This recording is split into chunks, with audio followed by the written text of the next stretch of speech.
Money. Almost everyone wants more of it. We work for it, worry about it, dream about it. Some people believe that if they just earned a little more, all their problems would disappear. But here's something strange. There are people earning modest incomes who sleep peacefully at night. And there are millionaires who are constantly stressed. There are lottery winners who become broke, and ordinary people who quietly build life-changing wealth. So what explains the difference? According to the best-selling book, The Psychology of Money by Morgan Housel, money isn't just about numbers. It's about behavior. It's about emotions. It's about how we think when nobody is watching. Today, we're diving deep into some of the most powerful lessons from this book. And by the end of this video, you may realize that building wealth has less to do with intelligence and far more to do with mindset. Let's begin. Lesson 1. No one is crazy. Have you ever looked at someone's financial decision and thought, why would anyone do that? Maybe someone spent years of savings on a luxury car. Maybe someone refused to invest even when opportunities looked obvious. Maybe someone took huge risks that seemed reckless. Morgan Housel says something fascinating. Nobody is crazy. People make decisions based on their own experiences. Imagine a person who grew up watching their parents struggle to pay bills. Their relationship with money will be completely different from someone who grew up in abundance. Each person's financial worldview is shaped by experiences, and experiences create beliefs. Beliefs create decisions. This lesson teaches us humility, because what looks irrational from the outside often makes perfect sense from the inside.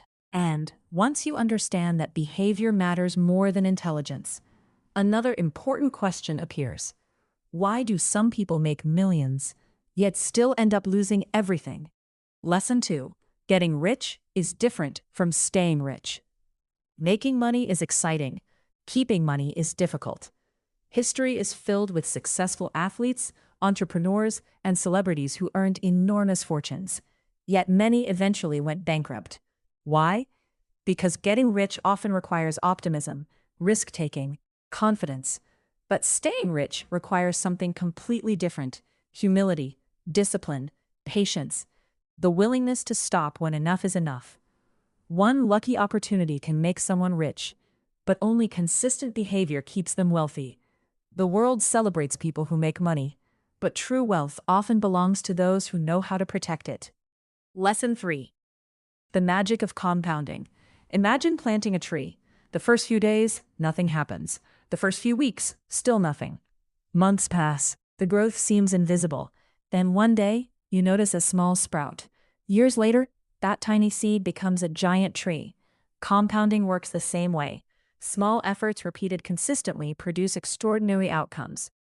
Most people quit because they don't see immediate results, but success often arrives late, very late, and then suddenly. The power isn't in one big action.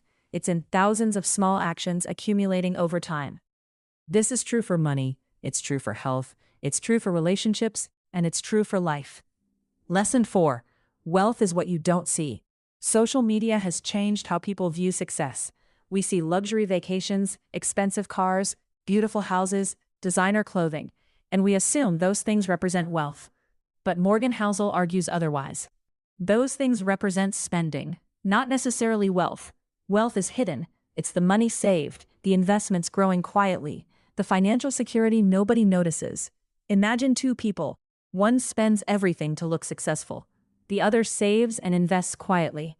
The first receives attention. The second gains freedom. And freedom is often worth more than attention. Lesson 5. The dangerous game of comparison. One of the fastest ways to feel poor is to compare yourself constantly.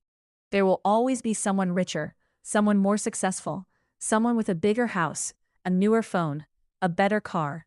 The problem is that comparison has no finish line. If happiness depends on being ahead of everyone else, you'll never arrive. Someone will always be ahead. The solution isn't earning more. The solution is changing the game. Measure your life against your own values, not someone else's highlight reel. Lesson 6. The power of enough. This may be the most important lesson in the entire book. Knowing when enough is enough. Many tragedies happen because people refuse to stop. They already have more than they need, yet they continue chasing more. More money, more status, more recognition, and eventually they risk everything. The irony is heartbreaking. They lose what they had because they wanted what they didn't need. Enough is not weakness. Enough is wisdom, because contentment protects us from greed. Think about your own life. What does enough look like for you? Not society's definition, not social media's definition, yours. How much money would actually improve your life? And how much are you chasing simply because everyone else is? Sometimes the most important financial question isn't, how can I get more? It's, how much is enough? Lesson 7. Freedom is the ultimate goal. Why do people want money? Most people answer, to buy things. But that's rarely the real reason. People want money because of what it represents. Choice, flexibility, control, freedom. The ability to spend your time how you choose. The ability to say no. The ability to walk away from situations that don't align with your values. Money isn't valuable because of what it buys. It's valuable because of what it allows. And few things are more valuable than freedom. Lesson 8.